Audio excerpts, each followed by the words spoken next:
Bonjour à tous, bienvenue sur Only a Giant podcast numéro 63. Les Giants ont perdu un match, ça y est, on est à 2 victoires, une défaite. Dallas est venu nous botter le cul à la maison, défaite 23-16. On va évidemment revenir sur tout ce qui s'est passé. Moi c'est Plax et je suis avec Thiergo. Salut Thiergo. Salut Plax, ça va? Bah moyen, Non, je suis fatigué. non, ça va pas.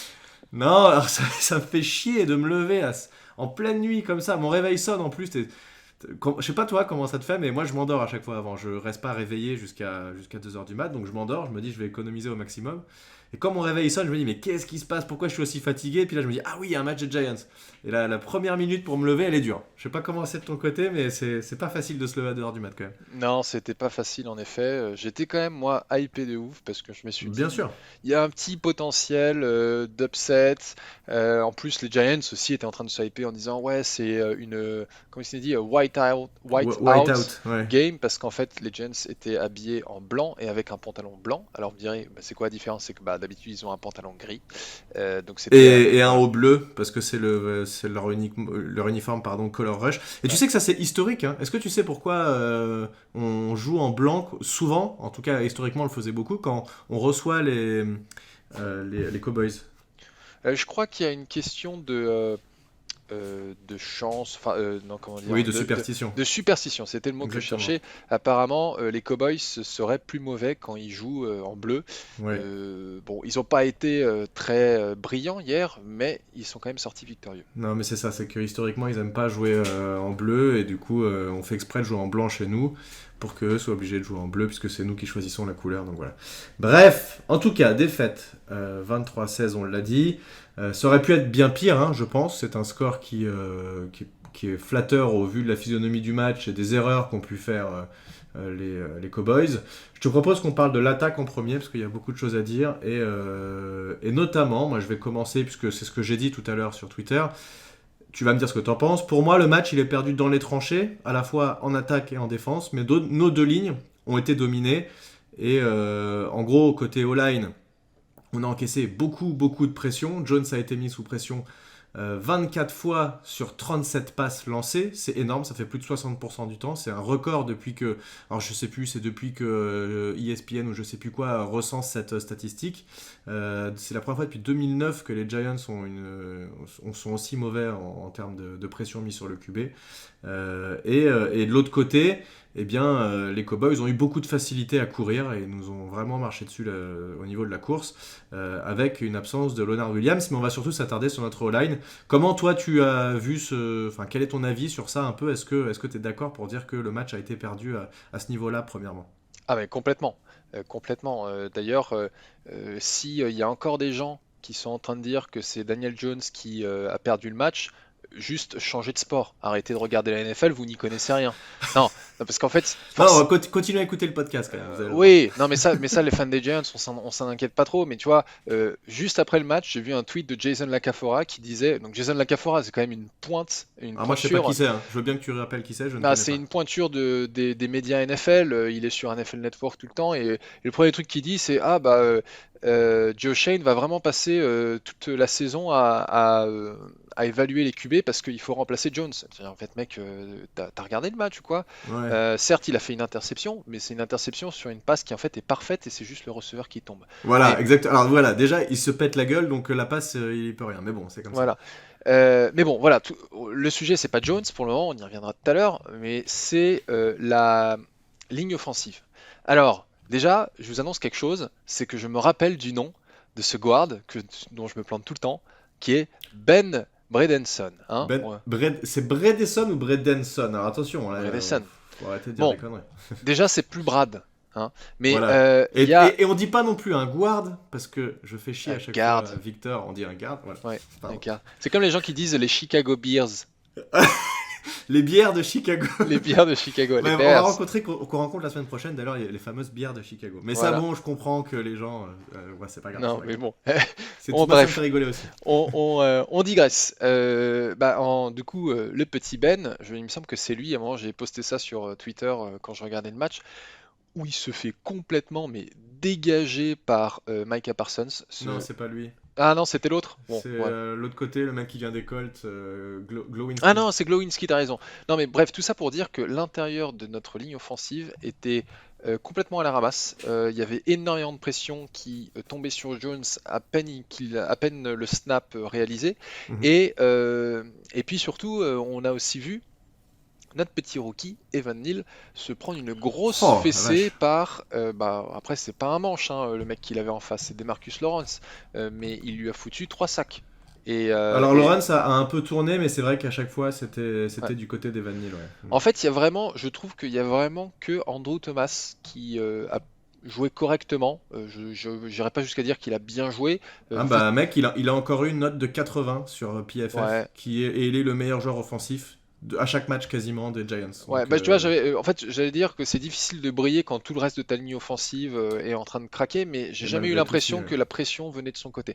Mais en tout Mm. cas, Evan Neal, qui avait fait un bon début de première saison, enfin de premier match, pardon, les 2 premiers matchs, et il n'avait pas forcément que des manches face à lui, bah là, il s'est pris une grosse fessée, et c'était un peu un welcome to the NFL rookie. Mm, mm. Bah d'ailleurs, il était pas très à l'aise dans le vestiaire. Apparemment, il regardait ses pieds. Il a dit, bah voilà, là, faut que je regarde le film et faut que je m'améliore. Enfin, d'ailleurs, tous les linemen l'ont reconnu bien volontiers en disant, on a complètement laissé tomber Daniel Jones. Mm. Il s'est déchaîné tout le match.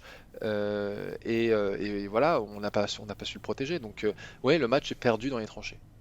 Ce diable de Demarcus Lawrence que je déteste, qui à chaque fois nous met 1 milliard de sacs. Il aimait bien Eli Manning pour ça, et Et il Marcus continue Ware à... aussi. Ah, moi j'avais en tête Lawrence, il y en avait un autre? Je me souviens plus. Mais oui, non, mais c'est avant. C'est lequel qui a pas signé un autographe à un mec parce qu'il avait un, C'est un maillot Lawrence. Barclay? C'est Ah Lawrence. voilà, donc Non, c'est mais un con, on est avant que d'accord. Demarcus Lawrence arrive dans la ligue, les Cowboys avaient un autre rusher Ah ouais, qui s'appelait Demarcus Ware, ok. qui est un pro bowler, un All-Pro. Je me demande si d'ailleurs il n'est pas déjà au Hall of Fame. En tout cas, s'il n'y est pas, je pense qu'il y sera parce Ok. que c'est Donc largement il faut mérité. s'appeler Demarcus pour faire des sacs, quoi. Exactement. Ouais, ouais, ça a l'air Ok. d'être la marque de fabrique de Dallas.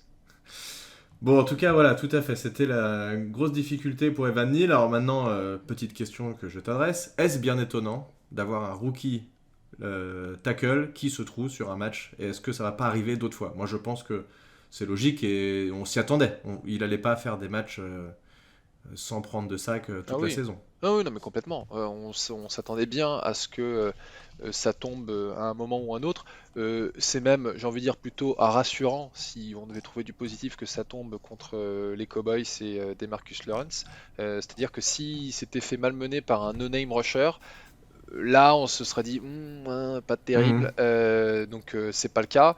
Maintenant, il faut voir comment est-ce qu'il va rebondir, est-ce qu'il va justement apprendre de ses erreurs et s'améliorer. C'est ce qui fera la différence entre justement un vrai first rounder ou un bust.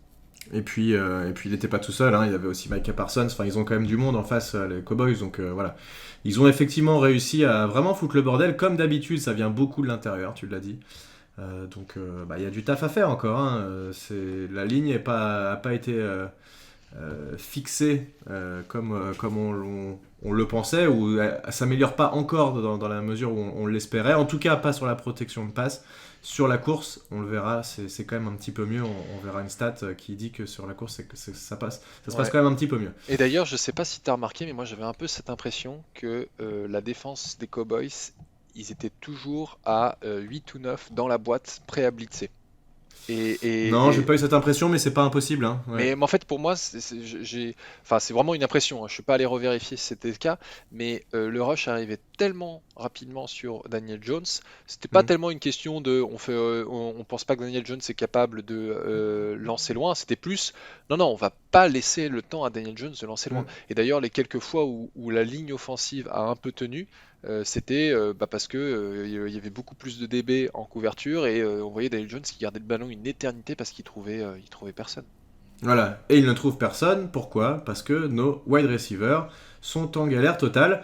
Et alors, Cette transition juste. n'était pas répétée, hein, je tiens Non, à le préciser. elle était pas répétée, mais elle tombe à pic. Juste pour rappel, nos wide receivers, en cap, ça prend 36 millions de dollars. C'est le deuxième cap le plus élevé pour un groupe de wide receivers dans toute la ligue. juste après, je t'ai dit qui, les Chargers. Donc, sur le papier, franchement, à chaque fois, j'ai l'impression que ça fait 2-3 ans que c'est comme ça, on se dit putain, les receveurs, franchement, il y a Shepard, il y a Golladay, et voilà, ça a l'air quand même d'être plutôt correct, on va pouvoir faire des choses, mais finalement, eh bien, nos receveurs, c'est Richie James qui est vraiment celui qui est le plus solide, on va dire, depuis le début. Sterling Shepard, là, sur ce match, fait quand même 5 réceptions, 49 yards. Mais, évidemment, on a Golladay qui fait un drop, qui n'est pas capable d'assurer une réception qui en fin de match aurait pu être cruciale, qui nous amenait à une quatrième et peut-être 2-3 yards potentiellement, mais il la rate. Shepard qui nous fait quand même 2 drops sur ce match, même s'il fait 5 réceptions, 49 yards, et on va en parler un tout petit peu, mais de toute façon il est out pour la saison. Daniel Bellinger, je trouve qu'il a été correct, mais c'est pas des réceptions compliquées. À chaque fois, c'est sur des Non, trucs ça c'est simple, ouais. un petit peu simples sur l'extérieur où il se retrouve souvent tout seul sur des feintes, etc. David Seals, 2 réceptions 20 yards, ça a vraiment pas été terrible. Il se trouve et il tombe sur la dernière réception qui amène à une interception. Kadarius Toney qui est encore blessé. Enfin, le mec, toutes les semaines, il est blessé, donc il joue une semaine sur 2 en gros. Et quand il joue, il est à peine sur le terrain. Qui on a derrière encore? Je sais même plus qui on a à force de. Il faudrait que j'aille regarder les. Chris Myrick qui a fait une réception pour 6 Ouais, mais yards ça c'est sur. nos tight ends, ça c'est Non, nos mais voilà, tight mais ends. en fait, après, en effet, niveau receveur, il y a.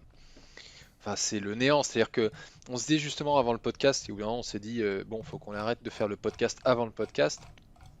C'est que on était. Alors j'ai l'impression que j'arrête pas d'utiliser le mot hypé sur ce podcast, quoique c'est peut-être Mhm. que la deuxième fois que j'utilise. Mais on avait énormément d'attentes sur Kenny Golladay. On s'était dit ouais c'est notre nouveau Plaxico Burress, c'est exactement ce qu'il nous faut, quelqu'un qui fait des contested catch, etc. Des réceptions contestées. On n'a rien vu. Ça Il a jamais rien il fait n'a et jamais il rien est pas du fait. tout au niveau quoi. Il n'a jamais rien fait. Alors, pas de chance. Sa seule réception attrapée est annulée parce que les arbitres ont décidé que il y avait une interférence de passe de la part de Sterling Alors Shepard ça c'est honteux, hein. qui On peut en rentre parler deux dans un secondes, hein. receveur et en fait non, bah, c'est complètement accidentel. Bon, pas de chance, il s'est fait intercepter sur ça, mais comme tu l'as dit, il y a eu d'autres occasions et il a eu un drop qu'il aurait dû attraper normalement. Enfin, c'est, je suis extrêmement déçu, c'est une arnaque totale ce type. C'est quand même important d'en parler de cette action puisque je suis d'accord avec toi, il n'y a pas du tout faute. Et ça nous est arrivé la semaine dernière aussi. Il y a un mec qui fait un tracé, le corner se le prend, mais c'est pas du tout volontaire. Enfin, je veux dire, le mec fait son tracé, il est en train de regarder Daniel Jones et il le voit à peine. Et là, Sterling Shepard, il a à peine le temps de le voir et il se protège pour. Voilà. Mm. Diggs qui se prend le contact et qui du coup laisse Golladay tout seul, se roule par terre et en fait des caisses pour qu'il y ait faute. Au final, il y a faute et ça fait 2 fois de suite qu'on se fait ça. D'ailleurs, la semaine dernière, c'était aussi une grosse réception de Kadarius Toney pour une 30aine de yards qui a été annulée. Donc ça fait 2 fois qu'il y a des jeux comme ça qui sont annulés. C'est un petit peu relou parce que ça nique nos drives. Derrière, en plus, on se prend une pénalité, on se retrouve en 3ème et 15 ou je sais plus quoi. Donc enfin, le drive est complètement mort à cause de ces pénalités qui sont sifflées contre nous. Donc je trouve ça un petit peu abusé.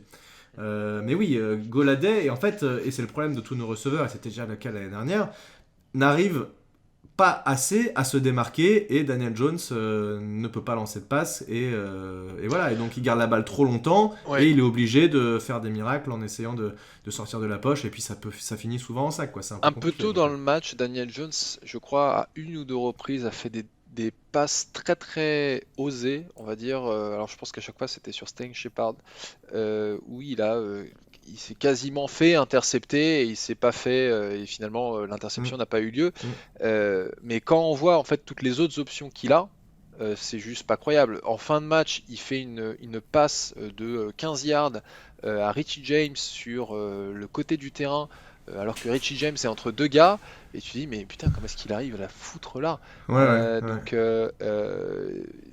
enfin, j'étais en train de regarder aujourd'hui à nouveau le replay, enfin les highlights, et je me disais, mais en fait, le pauvre Daniel Jones, toute sa carrière de football, de l'université à aujourd'hui, ça aurait été la même chose. Ça aurait été un mec qui, alors je suis pas en train de dire que c'est le meilleur quarterback de la ligue, mais c'est un très bon quarterback qui en fait voit énormément de ses actions gâchées parce que son supporting cast n'est pas bon.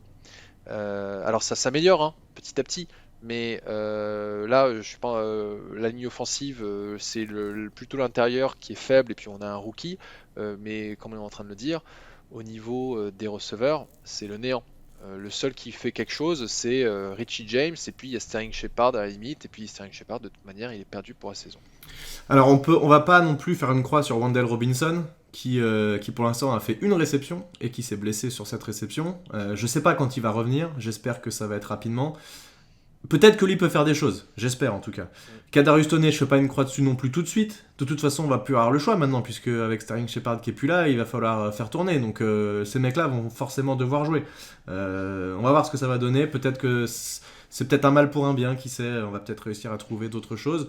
Mais c'est vrai que pour l'instant, Daniel Jones, alors je pense que c'est un QB qui est correct, qui n'est pas du tout aidé effectivement par soit sa ligne, soit par ses receveurs. Donc c'est vraiment extrêmement compliqué, comme tu as dit.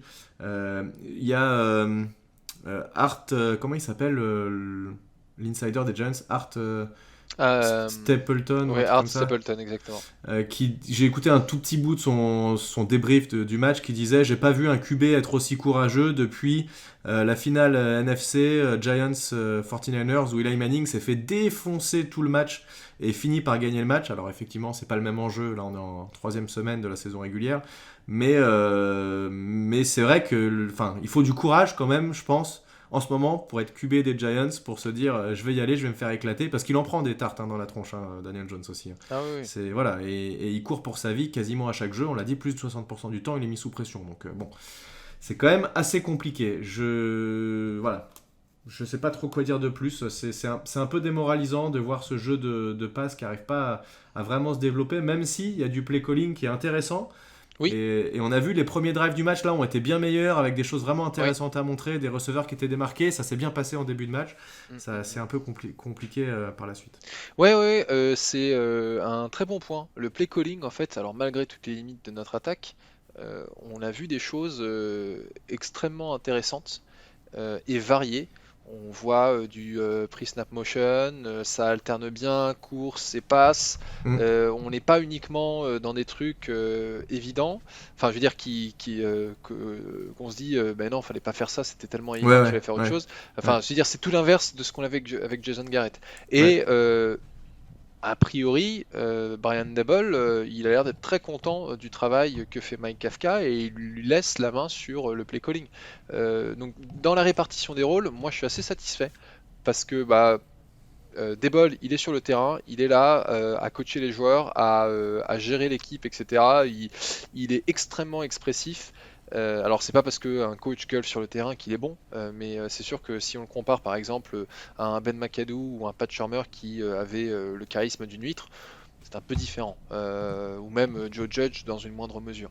Ouais, ouais, je suis assez content de ce play calling. Maintenant, c'est en effet juste un peu dommage qu'on ne puisse pas l'exploiter à son plein potentiel, parce que il y aurait de quoi faire des choses très intéressantes si Ouais. tout était bien exécuté. J'espère que ça va s'améliorer petit à petit. Il n'y a pas de raison quand même, je pense, même si Sterling Shepard n'est plus là. Je pense que enfin voilà, ça commence à rentrer. Un truc que je trouve intéressant, c'est qu'il y a peu d'erreurs en termes d'assignation. On voit pas des mecs faire des tracés les mauvais, ou qu'on perd du temps. On voit les mecs, tu sais, qui se mettent sur la ligne. Tu vois clairement qu'ils savent pas ce qu'ils doivent faire, etc. Comme on avait pu le voir, ou des remplacements qui sont pas bons. Tu sais, un Mm. mec qui sort, il sait pas s'il doit rentrer. On le voyait beaucoup ça l'année dernière. Il y a eu un delay of game, je crois, sur ce match-là, qui est en plus un peu limite, et l'arbitre a été vraiment rapide à siffler. Donc ça, c'est plutôt positif globalement. Toutes les motions, l'attaque, je pense, est plus complexe que celle qu'on avait mise en place l'année dernière. Beaucoup de motion, comme tu l'as dit, et il y a peu d'erreurs. Donc ça, c'est quand même un point positif. Ça pourrait, j'espère que ça s'améliorera. Point positif quand même sur notre attaque, c'est le jeu au sol, puisque Saquon Barkley gagne 81 yards au sol sur ce match-là, avec une moyenne de 5,8 yards par course. Il met un touchdown, et Daniel Jones gagne 79 yards sur 9 courses. Il a été très intéressant. Il y avait des design runs où le but c'était effectivement que Daniel Jones se recule, il fait un tout petit pas de drop back, et ensuite donc il essaye de faire croire à la passe pour faire en sorte que les linebackers se reculent un peu, et il rentre dans le trou à l'intérieur. Ça a plutôt bien marché ça. Et donc voilà, en plus des yards qu'il a dû gagner, alors que c'était pas du tout prévu, juste parce qu'il n'y avait pas de receveur libre.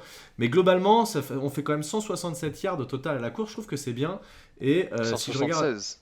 Ah non, pardon, 176, je lisais la mauvaise ligne. C'est ce qu'on a concédé aux Cowboys. voilà. Mais oui. Et donc en termes là, si on regarde sur les trois premiers matchs, le nombre de yards par match, c'est 169,3. On est 4e de la ligue. Donc ça, c'est quand même très bien. A contrario, en termes de yards à la passe, on est 162,3 uniquement. Et là, on est 30e. Donc là, c'est beaucoup moins bien, forcément. Mais le jeu de course, j'aime bien que le jeu de course soit la base de l'attaque. Et a priori, c'est le cas. On n'a pas trop de mal à courir encore et il faut améliorer la passe. Mais au moins, le jeu de course est là. Et si je peux dire un dernier truc avant de te laisser la parole, c'est que Saquon Barkley donc, est évidemment un point important sur la course, mais également sur la passe. Là, sur ce match-là, il fait 4 réceptions, 45 yards. J'ai vraiment peur de ce qui peut arriver à notre attaque si jamais Saquon Barkley se blesse tellement. Il y a 2 choses qui tournent autour de lui, ça serait assez catastrophique. Ouais, écoute, on va toucher du bois.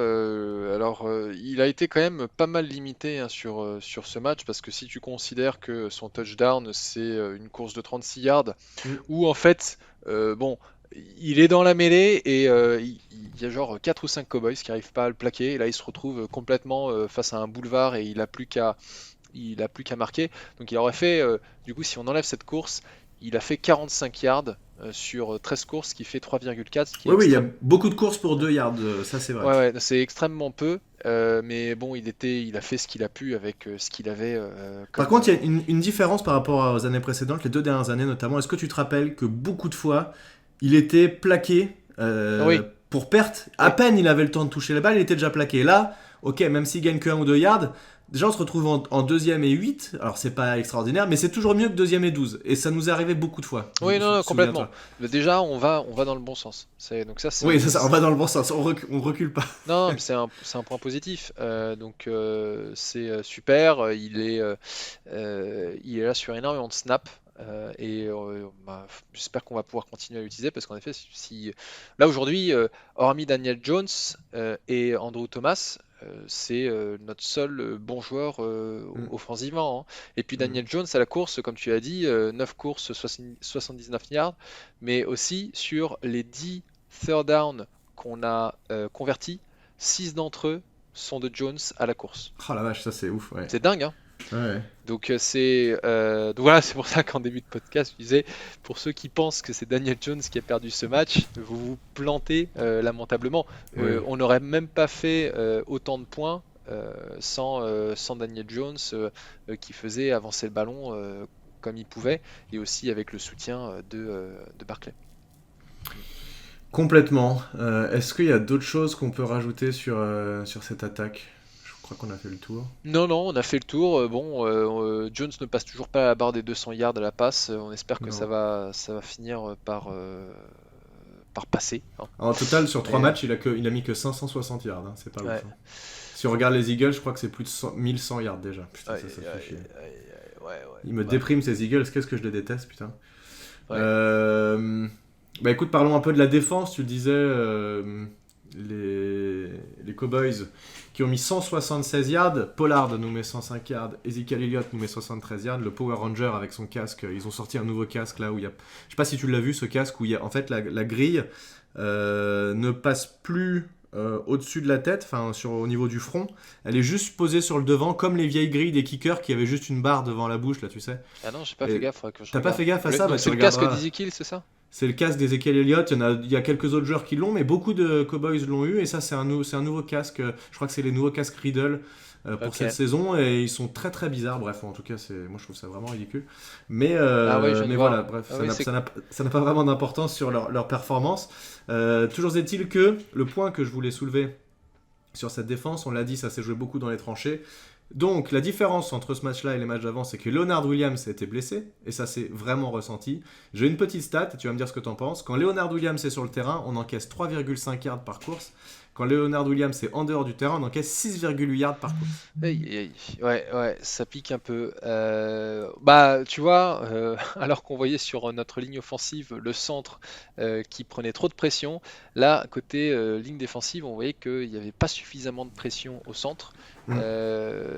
Et c'est aussi également très important hein, parce que ça perturbe tout le jeu.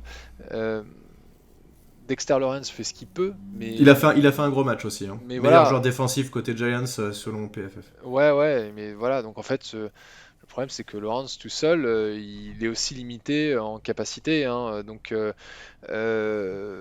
là, je pense notamment à une action où justement un Leonard Williams aurait été particulièrement utile. C'est Mhm. ce fameux 3e et 12 converti sur un Ah, pitch les boules, côté putain, ouais. left à la course. Et là en fait, tu vois qu'il n'y a rien qui pousse au milieu. Les Cowboys sont. Alors, les Giants viennent blitzer, hein. C'est aussi le risque de la stratégie de Wink Martindale, c'est que tu es tellement à fond sur un blitz et on était parti du principe que bah, ça allait être une passe puisque c'était 3e et 12. Voilà, Et c'est bien joué au niveau du call d'avoir appelé ça. voilà, Kellen Moore, le coordinateur offensif des Cowboys, a été très malin. Il a dit bah moi je vais tenter une course et c'est passé crème.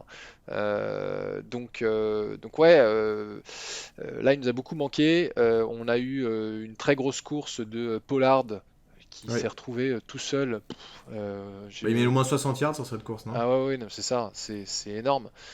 Mais ouais, ouais, ouais. Et en fait, j'ai un peu de mal à évaluer cette défense au global parce que Moi on, aussi. on Ouais. s'est fait marcher dessus à la course et en fait on a quand même réussi à tenir les Cowboys à 6 points pendant toute la première mi-temps et Mm. puis après on a égalisé et on est passé devant.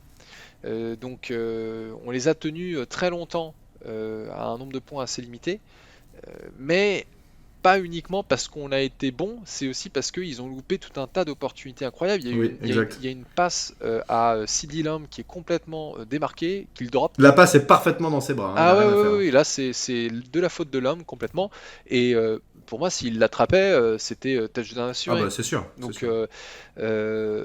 voilà, ouais, cette performance est pas forcément, c'est pas forcément la meilleure performance de l'escouade de Martindale, mais on a vu des choses intéressantes.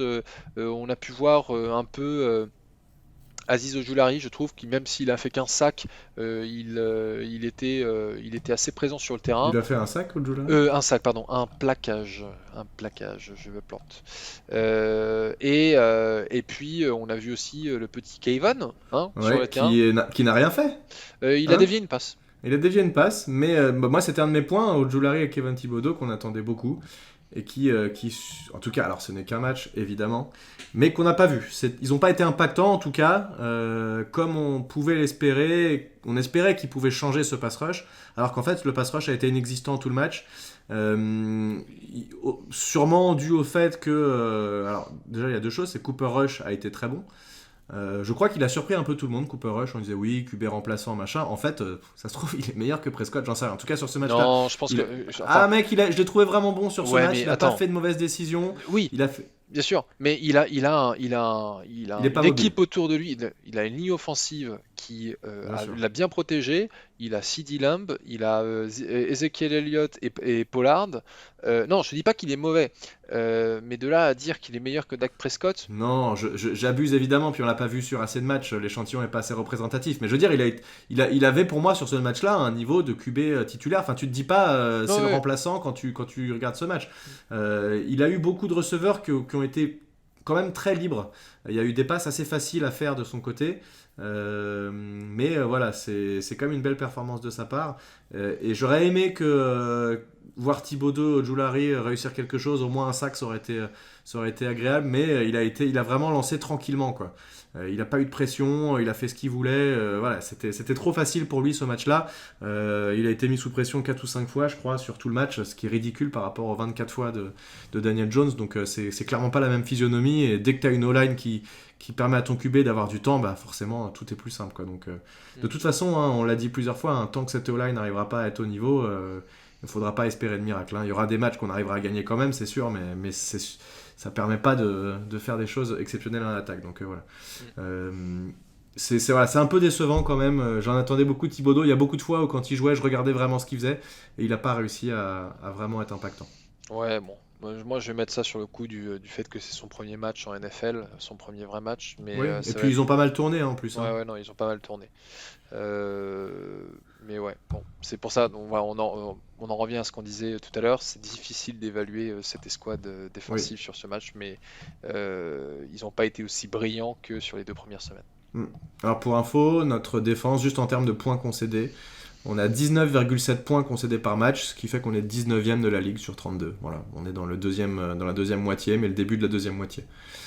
C'est pas catastrophique, c'est pas incroyable, voilà. Il faut que tout doit monter un peu de niveau. Après, pour moi, ce match-là, il montre en fait nos limites. Hein.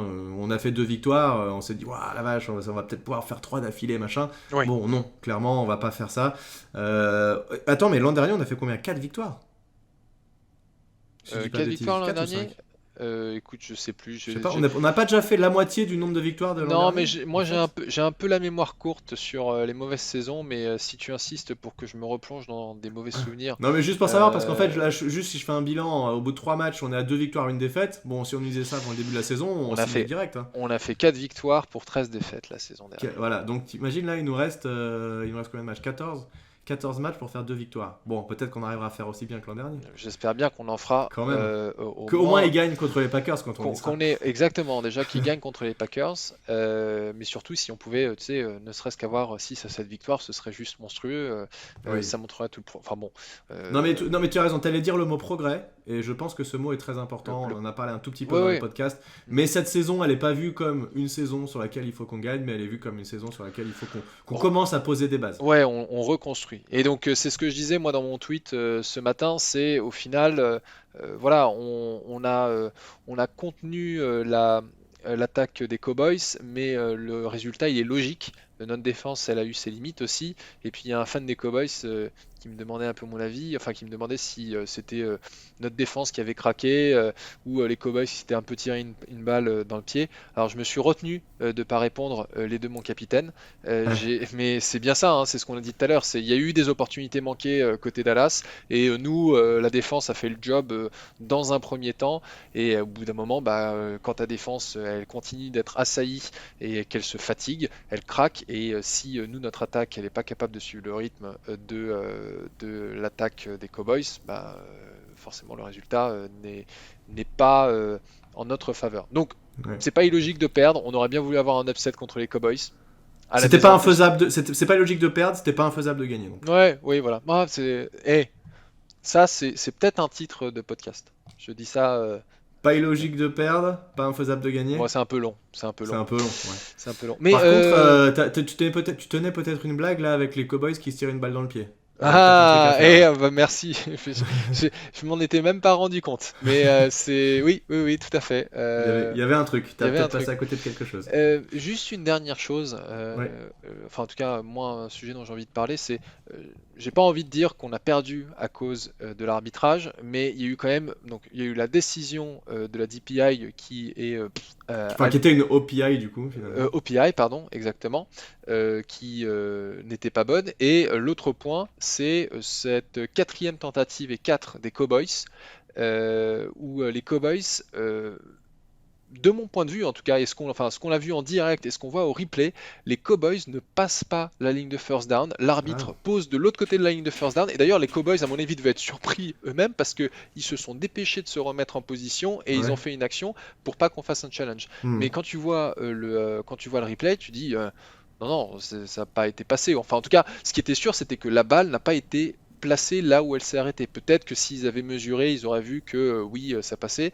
Mais voilà, une autre décision qui a joué en notre défaveur et qui aurait pu avoir un impact sur l'issue de la rencontre. Après, ils sont passés à côté d'une énorme pénalité sur Darnay Holmes qui retient complètement le wide receiver en début de Ouais, match. Je sais pas bon, si tu as vu. Alors là, il a fait une Darnay Holmes comme il a l'habitude. Hein. comme ça montre bien que Sauf que cette fois-ci, ça n'a pas été vu. Bon, ouais, tant non mieux. mais voilà, mais donc ça montre bien en fait que les arbitres étaient un peu à côté de la Ah, plaque. ils ont été nuls. Bah, ils étaient critiqués beaucoup sur les réseaux. Hein. Donc, C'est vrai que je pense qu'ils ont été plutôt mauvais sur ce match-là. mm, mm. Prochain match, on rencontre les Bears. Les Les Bears Bears. de Chicago. C'est un match qui moi j'ai envie de dire que c'est complètement jouable. Ils sont quand même pas bons pour l'instant, les Bears. Est-ce que tu sais, petite question. Je t'ai dit tout à l'heure que nous on avait mis 162 yards à la passe par match environ. On est 30e. Il n'y a que 2 équipes pires que nous. Et les Bears en font partie de ces 2 équipes. Est-ce que tu sais combien ils font de yards par match à la passe? Nous c'est 162. Hein. Nous c'est 162. Allez, je vais dire 150. 78. What?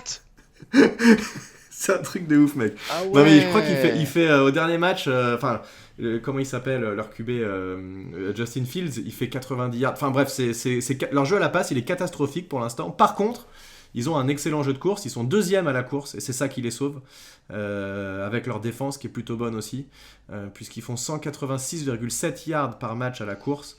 Donc ça, voilà, c'est vraiment comme ça qu'ils s'en sortent, et j'ai peur que malheureusement, ça va peut-être se jouer là. Est-ce qu'on est capable de stopper la course, puisque la passe pour l'instant c'est pas leur fort. Et aussi niveau, ça c'est nos stats qui m'a fait rigoler, les points encaissés par leur défense, c'est seulement, ils sont 11e avec 19,019 piles points encaissés par match. Et moi, je t'ai dit que nous, on était à 19,7 et on est 19e. Ça veut dire qu'entre la 11e et la 19e place, il n'y a que 0,7 points. Ouais. Donc voilà, c'est des défenses finalement assez similaires en termes de points encaissés. Écoute, on verra ce qu'on arrive à faire. Et ils ont 18,7 points marqués par match. Donc c'est plus que nous. Alors qu'ils mettent 78 yards à la passe. Enfin, c'est assez ouf. Je sais pas comment... Sur ces 3 premiers matchs, comment ils s'en sortent, les Bears, mais il y a quand même moyen de faire quelque chose, je pense. Ouais, et puis on est encore une fois à domicile. Ça fait 3 fois de suite, non ? Qu'on est à domicile ? Ouais. Tout à fait. C'est bizarre, ça ? Tout à fait. C'est pas commun. Est-ce que c'est bizarre ? Je saurais pas. Non, mais ça veut dire qu'on va se taper beaucoup de matchs à l'extérieur, du coup. Écoute, laisse-moi revoir notre petit programme de l'année. Ça faisait donc 3 rencontres de suite qu'on est à domicile. Ensuite, il y a Londres. Et ensuite, il y a domicile à nouveau contre les Ravens et 2 matchs à l'extérieur, Jaguars et Seahawks, donc les 2 extrémités des États-Unis avant la bye week. Mais en tout cas, il y a moyen de faire quelques victoires quand même. Hein. Non, Bears, Jaguars, Seahawks. Même si les Jaguars ils ont fait un super match là. Non, mais les Bears, oui, je pense qu'il y a moyen d'eux. Maintenant, il faut quand même que certains de nos joueurs se sortent les doigts de leur fondement, principalement les receveurs. Je suis moins inquiet pour la ligne offensive que pour les receveurs. Mais oui, c'est vrai. Donc voilà, et puis après, pour le moment, c'est vraiment notre défense, comme l'année dernière, qui nous maintient dans les matchs. Mais il faut que l'attaque fasse un peu plus. De toute façon, les receveurs, il y aura le corps de wide receiver qu'on a là, on fera le point l'année prochaine, mais je pense qu'il sera vraiment très différent. Ce qu'on a dit tout à l'heure, c'est avant de commencer le podcast, c'est que malheureusement, le pauvre Sterling Shepard, c'est la dernière fois qu'on le voyait jouer pour les Giants. Moi je me demande même s'il remettra les pieds sur un terrain. Il est tellement blessé. En plus, des grosses blessures à chaque fois, c'est pas juste des trucs de 2 semaines. Quoi, non, et puis il a plus de 30 ans, donc c'est dommage. Moi, c'était un joueur que j'aimais beaucoup. Il est super, puis tout le monde l'aimait bien en plus. Avec une bonne mentalité, etc. Golladay, il va dégager, j'ai pas son contrat en tête, mais je pense qu'on pouvait cette année, c'est sûr, on pouvait pas le dégager parce qu'on avait plus à y perdre en termes de cap qu'autre chose. Mais à mon avis, on revérifiera, il dégagera. Et en plus, c'est un mec qui peut te niquer l'ambiance du vestiaire. Il a pas l'air d'être après. Pour essayer être un peu de son côté, il a l'air d'être très frustré de voir que ça marche pas chez les Giants, alors qu'il avait plutôt pas mal de réussite chez les Lions. Ouais, mais c'est compliqué ça, parce que le mec se plaint et quand on lui envoie la balle, il la rattrape pas. Donc malheureusement, il est obligé lui de faire au maximum pour s'en sortir, et pour l'instant, il n'y arrive pas. C'était comme Golden Tate, je sais pas si tu te rappelles, Golden Tate quand il était chez nous, qui se plaignait du fait qu'il avait pas le ballon, qui faisait des cacas nerveux sur le terrain, et puis il s'est fait dégager au bout d'un moment. Après, il était quand même plus productif que Golladay. C'est sûr. Mais l'année prochaine, tu vois, si on le dégage, on fait une économie de 7 millions et on se tape quand même 15 millions de dead money. Donc merci Dave Gettleman, c'est vraiment un beau contrat de merde. Putain. En fait, s'il produisait, ça va, le contrat passerait. Mais vu qu'il produit pas, c'est un peu chiant. On perd 15 millions de dead money ? Ouais. Mec, c'est énorme. C'est énorme. Pour un mec qui te produit 0, c'est terrible. Hein. Ouais, non, mais sinon, tu le mets en post-June first cut. Et, mais bon, ça, on en reparlera. C'est du détail, on en verra au moment voulu. Mais moi, je suis persuadé qu'en tout cas, il y aura des gros changements dans cette équipe entre cette année et l'année prochaine, surtout au niveau des wide receivers, c'est sûr. C'est clair. Bon, écoute, je te propose qu'on clôture là-dessus. Merci à tous de nous avoir suivis, comme d'habitude. N'hésitez pas à suivre Thiergo sur les réseaux sociaux, @THIERGOW, et le compte New York Giants FR, @NYGiantsFR. Et on vous dit à la semaine prochaine pour débriefer du match des Bears, les bières. À bientôt, salut. Salut, à la prochaine.